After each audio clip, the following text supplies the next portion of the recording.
국가는 왜 실패하는가? 경제학자 데런 아세모글루는 이 책에서 가난, 부정부패, 형편없는 교육으로 신음하고 있는 실패한 나라들이 실패한 이유를 설명합니다. 왜 어떤 나라는 잘 살고 어떤 나라는 못 살까요? 이집트는 왜 미국보다 가난할까요? 저자는 미국과 멕시코 국경의 담장 하나로 나뉜 노갈레스 지역을 사례로 들며 책을 시작합니다. 미국 애리조나주 노갈레스시 주민의 가계 수입은 3만 달러가 넘고 생명의 위협과 도둑을 크게 걱정하지 않아도 됩니다.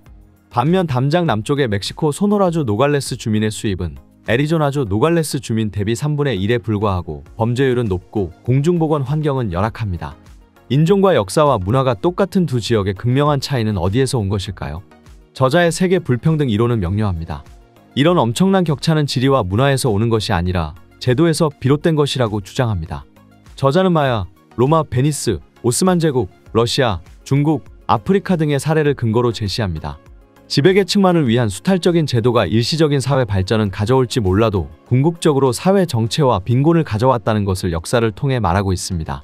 그렇다면 어떤 제도가 필요할까요? 모두를 끌어안는 포용적 정치, 경제제도입니다. 누구나 재능을 발휘할 수 있도록 인센티브와 사유재산권을 보장하고 신기술에 대한 투자를 장려하는 포용적 경제제도가 필요합니다. 이런 경제제도는 포용적 정치제도가 뒷받침돼야 가능합니다. 포용적 정치 경제제도는 소득이 더 공평하게 분배되고 힘을 얻는 사회계층이 한층 더 넓어지며 정치면에서 더 공평한 경쟁의 장을 펼치게 하는 선순환으로 발전합니다. 정부가 경제성장을 촉진하기 위해 취할 수 있는 또 다른 정책은 재산권을 보호하고 정치적 안정을 도모하는 일입니다. 재산권이란 사람들이 자신이 보유한 자원에 대해 권리를 행사할 수 있는 능력을 말하죠. 만약 광산업을 하는 어떤 채굴회사가 채굴한 철광석을 도둑맞을 우려가 매우 크다면 이 회사는 철광석을 캐내려고 애쓰지 않을 것입니다. 이 업체는 철광석을 원하는 대로 판매할 자신이 있을 때만 채굴할 것입니다. 이러한 까닭의 법원은 시장 경제에서 재산권을 집행하는 중요한 기능도 함께 수행하죠. 정치적 불안은 재산권에 대한 위협입니다. 혁명이나 군사 쿠데타가 흔한 나라에서는 미래의 재산권이 보호될지에 대한 불안이 상존합니다.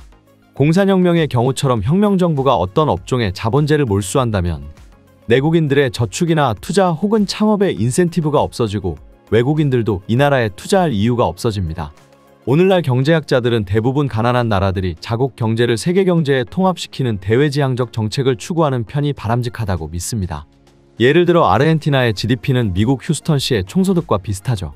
만약 휴스턴시의회가 시민들이 외부와 거래하는 것을 금지한다고 가정해봅시다. 이제 휴스턴시는 무역을 통해 얻는 이익을 누릴 수 없기 때문에 소비자들이 필요한 모든 재화를 자체적으로 생산해야 할 뿐만 아니라 다른 도시에서 첨단 장비를 수입하는 대신 자본재도 모두 자체 생산해야 할 것입니다. 이렇게 되면 휴스턴 시민들의 생활 수준은 즉시 하락할 것이고 시간이 흐를수록 상황은 더욱 악화되죠.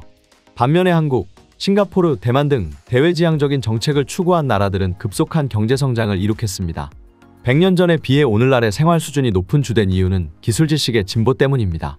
대부분의 기술 진보는 개별 기업이나 발명가 등 민간 부문에서 발생하는데 민간의 이러한 노력을 정책적으로 장려할 이유가 있습니다. 지식은 상당 부분 공공재의 성격을 가지죠. 따라서 국가는 국방처럼 새로운 기술에 대한 연구 및 개발을 장려하는 역할도 수행해야 합니다. 만화로 보는 맹큐의 경제학 강의는 튜넷 또는 이페스코리아에서 유료로 수강할 수 있습니다. 경제학의 베스트셀러. 지금 바로 만화로 보는 맹큐의 경제학 7권 세트를 만나보세요.